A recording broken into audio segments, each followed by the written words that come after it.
Hello and welcome to my channel. It's called Renaissance Soul in 21st Century.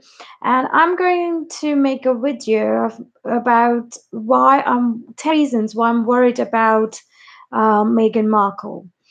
The reason I'm making this video is because I'm also married to an Englishman, and I come from India, and I have married in different country.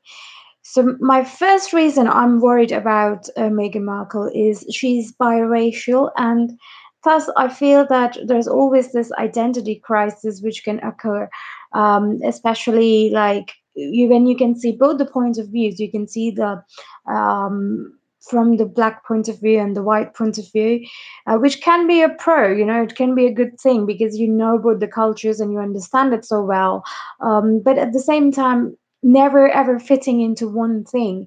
And people like Trevor Noah has spoken quite openly about it. Even somewhere I read about her that while she was getting casted as a actor, it was very difficult for her to find roles because there was always this. So being a biracial itself, it's like a boon and a curse because you understand everything at the same time. You're never fully fitting in somewhere. Okay, the second reason is the American and British culture difference. So, as we know, American can be sometimes loud and happy and optimistic, and the British could be completely opposite by being a lot more realistic. I wouldn't say pessimistic, but quite close to that, skeptical about things, and can even seem sometimes cold, but they don't even mean to. But it could feel like that, and more from the area of coming from a concern point of view, rather than the other way around. So trying to, I feel like in American culture, it is more of like where you let things be, you want it to grow and not, keep it small. Whereas the other way around, the British culture is a lot more trying to keep it close and, kind of. Not contract, but it's like just keeping where things are. They're not really, I shouldn't say they're not good at change. I'm just saying that they are kind of like, because they value their past so much and the traditions, that they want to keep it where it is. So I think that's another reason which can create conflicts, even though, or not even conflicts, but funny examples. It could be funny things which could be similar yet it's so different. Um, Okay, number three, unsupportive personal family members and her previous marriage, which could be quite difficult because I've seen a lot of people talking, like especially the stepsister and father as well. They have done few things which makes it things like, they're trying to do their best on how to manage it. But I think she is going through a really big change from America being an actress to being a duchess, and then she doesn't have really a strategy to help them to cope with what they are going through, and the global attention what they are getting, and completely like they were never um they had never chosen, I mean, like they never chose to be in that place. So I can understand from their point of view as well, because they suddenly are in this limelight and might not know what will be the right way to probably navigate it. And actually her family seems a lot more broken and a lot more distant than, lot more distant when, or a lot more having problems, and they're quite in the open air, like you could see it, like even her previous marriage, it has been talked about, and I don't think the partner has anything good to say, because at the end of the day they are her, they are the people whom she's kind of leaving behind, and going to a new family. And a part of that is like there's also like a tug of war because they want to be together, and yet they know that the things are changing for her quite quickly. But I should also mention that in some ways you can really see all the unsavory parts of her family life. You know, it's very open that the half sister is saying something bad or this and that, whereas I feel the you don't know what is being said, or you like you wouldn't know what is in the royal family going on. Yes, you've heard about it, but you never know what is happening in closed doors. And I'm not saying like they're problematic, or I mean, I wouldn't be saying a lot of negative things, but there will be, of course, surprises which you would never come to know, because the British culture is so quiet, and you know, it's not about challenging or confronting people out front. So it will be very difficult for her to know all the family history and why certain things are happening in certain way. And it is very bound for her to kind of step some toes, kind of a thing. So I wouldn't be surprised. The number four is family differences, and their families are so different. Like it seems like and in a way maybe not as well, like if you see Harry and Prince Harry and Meghan Markle, kind of they both had parents who have kind of separated, so they do find a solace in that. But if you think about it, somebody making a point saying that Meghan Markle is commoner, and I think that's very, since there's another word for it, I think it's a very valid thing. And one of the major things one should realize, and I had when I came to England, I never saw it as well, but it's very much the class system is very much there. It's a part of the culture, even though you can't say it with naked eyes, but it is there. So when she got told that she is a commoner, I think it's because there was a lack of better word. There's nothing else about it. That's the way people see. Oh, you're middle class, or you're a royal family, or you're upper class.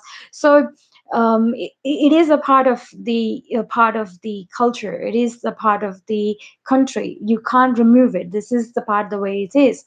So and I think it's good that she is a commoner. I feel it shouldn't be taken as a negative thing at all, because at the end of the day, Princess Diana got married to Prince Charles, but Camilla would not have ever got married because she was a commoner. Whereas, of course, the so of course now the things have really changed.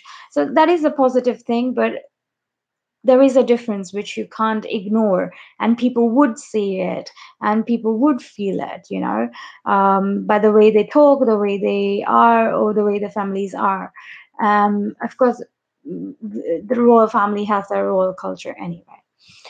Number five, so I think leaving her career to be Duchess, she's made the biggest sacrifice of her life, because she had a good she had worked for something like an acting career, and then suddenly now I think there are many things which she needs to follow to be a duchess, which I think it's a huge sacrifice on her part, leaving her own country, leaving the people, the friends behind, and and you know, living in a new country, which is kind of a big thing. But especially acting career, which had a lot of you know, acting itself is like it's a great way to feel emotions and be it's not about just fame and just being respected and things like that, but it's also about just being having that purpose and having that career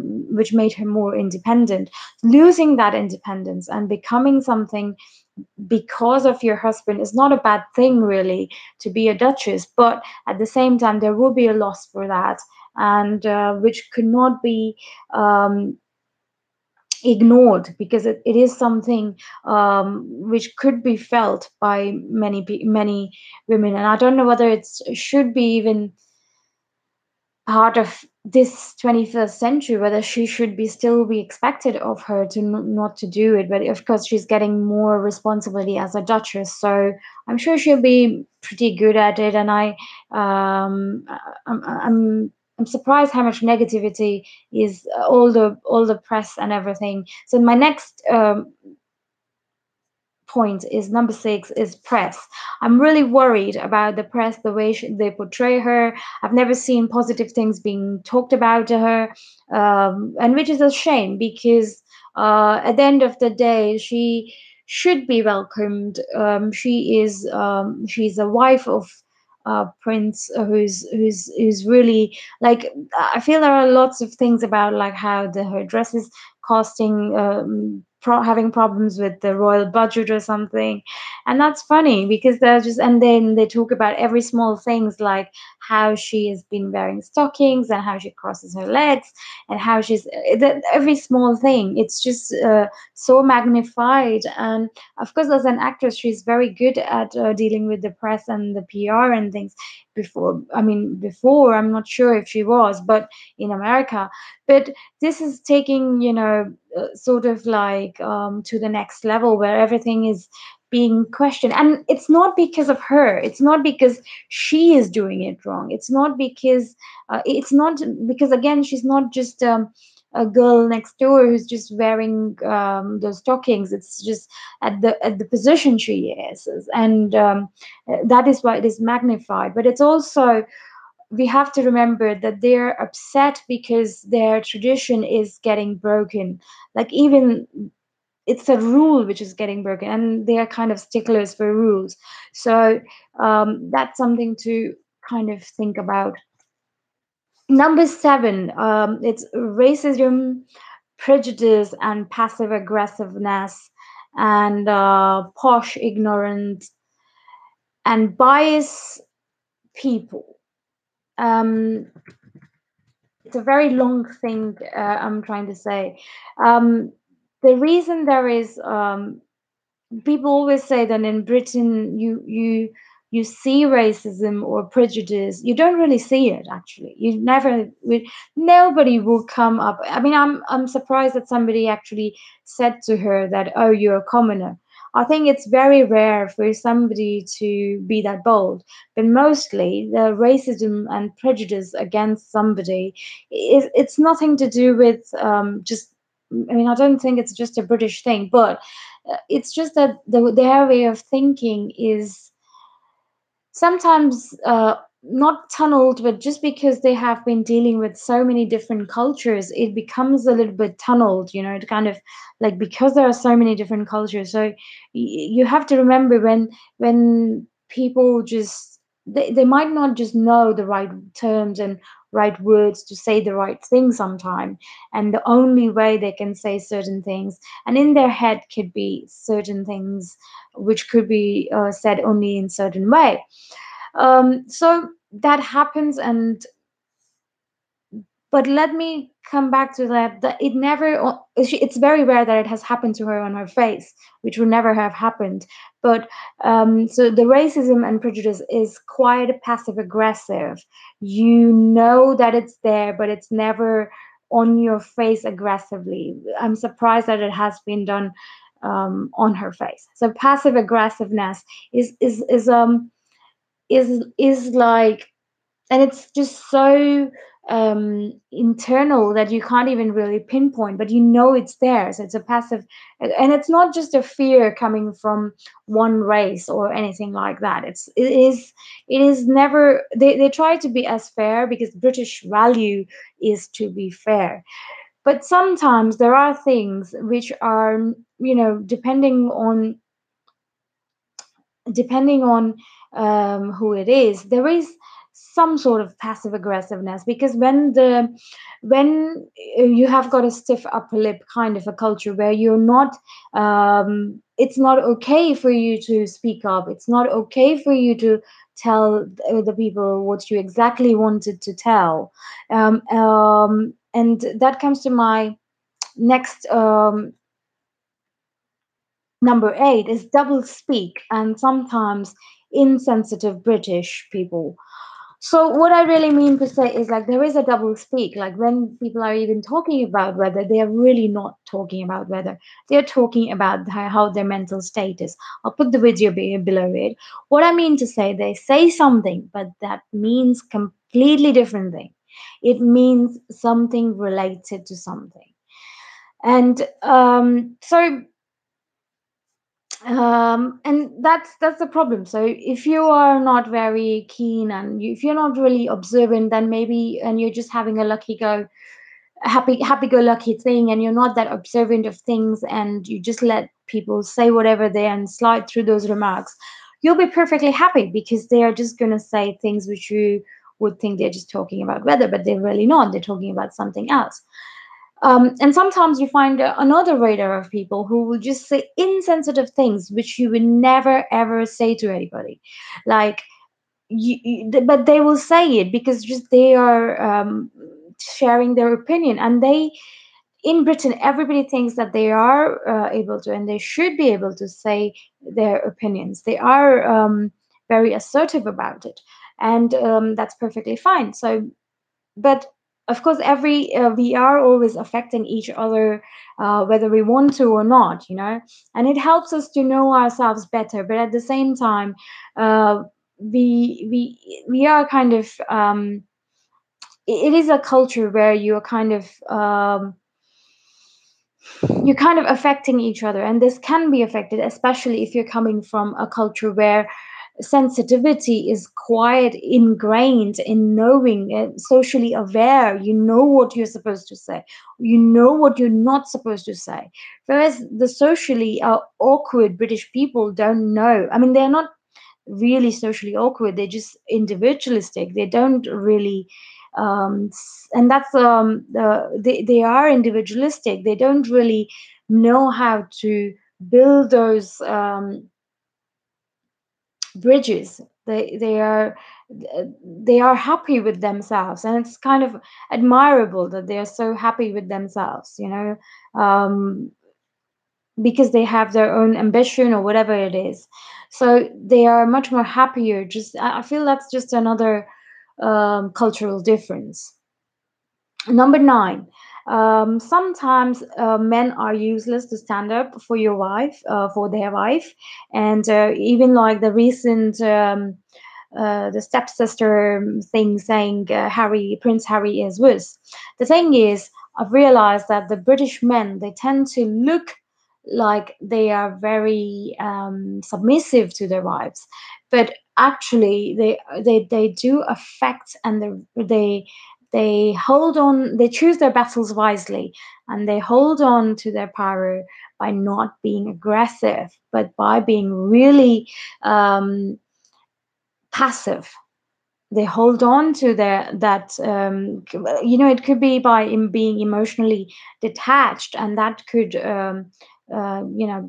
lead to more power, and they do have the power.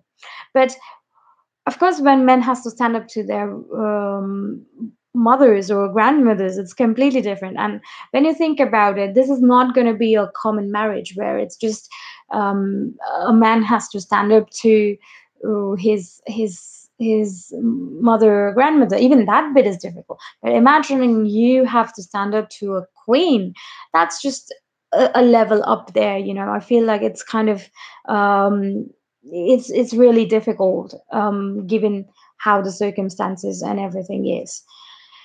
So number 10, she's soon to be mother, so it is something to consider. She's going to go through a lot of change in her body, and all those emotional hormones, and she's going to go through a lot of changes, where I think she would need a lot of support, mental support, the emotional support, and and it depends how good her relationship with everybody else is. But I think at the this is the most vulnerable time in women's life, where they are getting pregnant, and maybe it's best for her to realize that this all the factors And I feel like even the general public should realize that these are all the factors which are going to affect her. And that's why I'm really worried, because and the way people are treating her, I don't really see it as a much of a right way.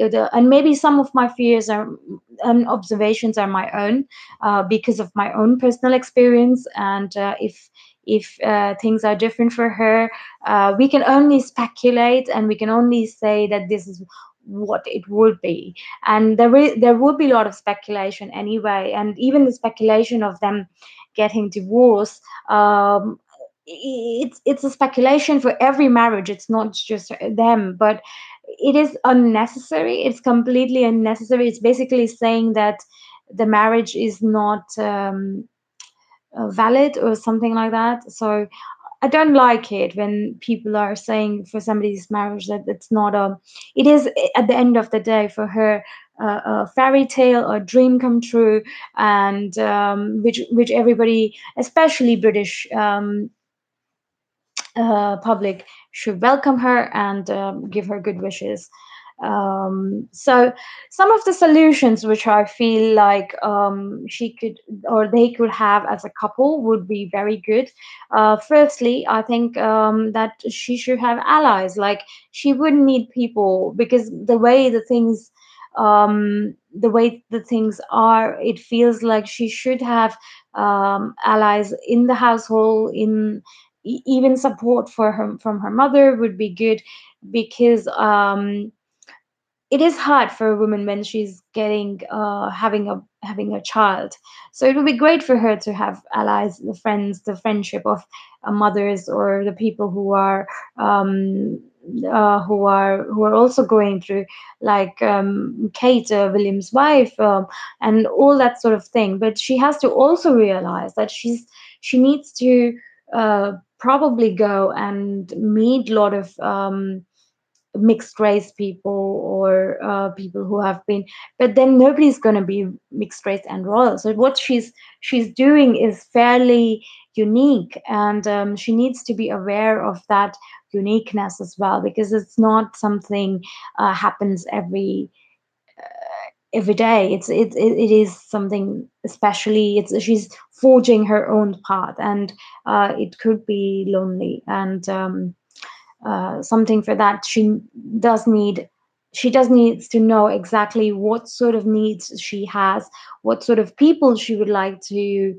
spend time with, apart from the marriage. And the reason I'm not talking about the